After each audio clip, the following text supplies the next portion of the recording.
warahmatullahi wabarakatuh. Segenap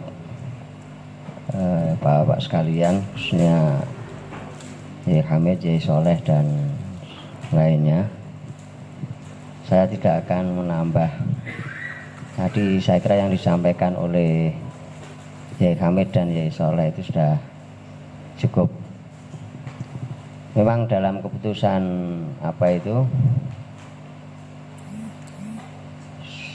Suriah PWNO melalui LBM atas perintah Suriah, di sana ada beberapa perincian, mungkin yang kaitannya dengan Kota Kediri.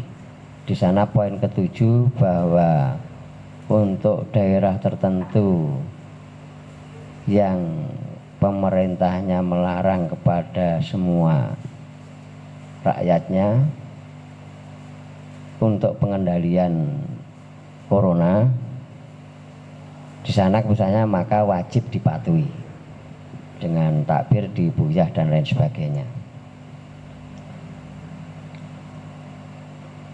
Tapi kalau kita mungkin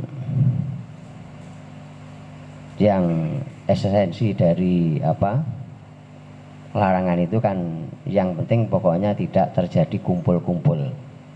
Esensinya sebenarnya bukan Jumatannya, tetapi tidak kumpul yang banyak, sehingga seperti Yai Kafa dan Yai Hamid tadi memberikan solusi, mungkin memakai kaul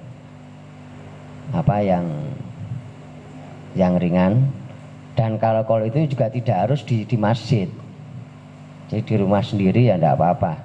Jumatan 3 orang dengan istrinya, anaknya jadi Bilal, nanti ayahnya yang khutbahnya ya tidak usah terlalu panjang, pokoknya syarat rukun kemudian salam, dan itu lebih ngirit, tidak ada amplopnya nanti. Tetapi kaul yang 12 ataupun 3-4 ini di sana juga disebutkan setelah itu sunat sholat duhur lagi, karena muro'atan lil khilaf yang mengatakan harus 40 yang dianggap sebagai kaul kuat. Jadi kalau mulai bersyukur ini ribet jadinya, wis sholat Jumat engko baleni neh duhur. Nah kalau yang kuat itu wis cukup duhur sudah selesai. Jadi pengen enteng-entengan, kalau pengen palanya lebih banyak ya nanti Jumatan, kemudian nanti duhur lagi, ya itu palanya lebih banyak. Ya mungkin ini biar untuk yang Pak Kiai-Kiai seperti Yai Kafa, Yai Hamid, Yai Soleh. Kalau kita mungkin cukup duhur saja yang ringan-ringan. Itu juga tidak apa-apa. Dan mungkin karena pertimbangan pemerintah itu seperti disampaikan oleh Gus Kholia Stakuf itu, karena al-insaniyah itu qoblat tadayun. Jadi pertimbangan keselamatan nyawa itu lebih dipertimbangkan daripada urusan agama ketika masih bisa dilakukan dengan cara yang lain.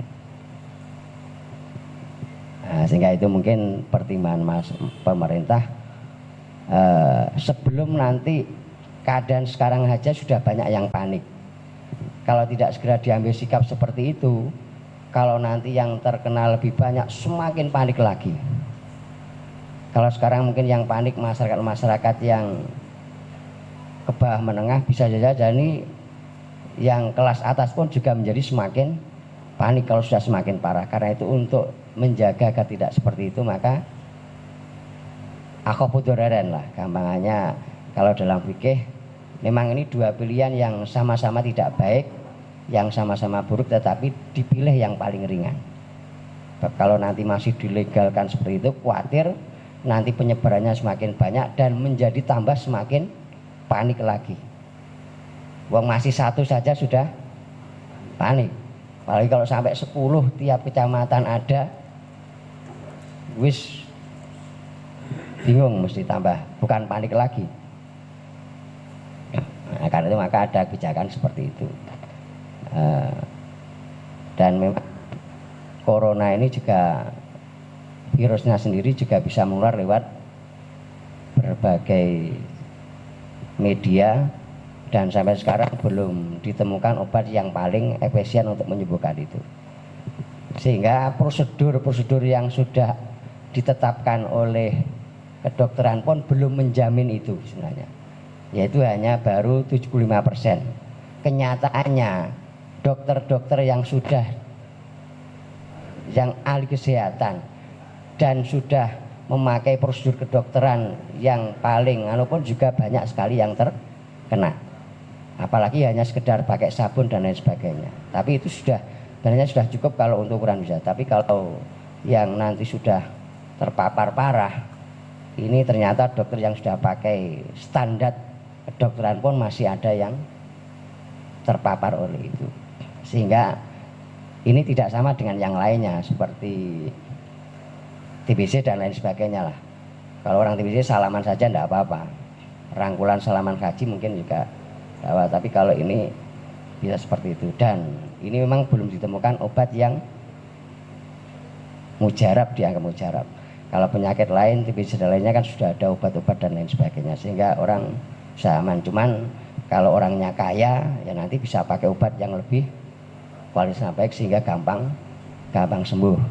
Tapi kalau kelas yang menengah pakainya obat-obat yang generik itu ya, sehingga ya kalau sudah sangat parah ya tentu tetap saja akhirnya.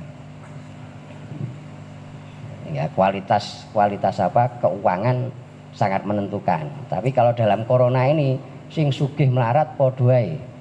Mereka belum ada obat yang dianggap paling baik untuk menyembuhkan itu. Sehingga duitnya akeh, kalau gak duit blas podo-podo mawon. Sehingga itu yang jadi pertimbangan dari pemerintah dan beberapa kepala daerah yang lain untuk melakukan kebijakan seperti itu. Bahkan kalau Gus Yahya Stakuf mengatakan sebenarnya dalam hal ini sudah tidak perlu ada khilaf lagi.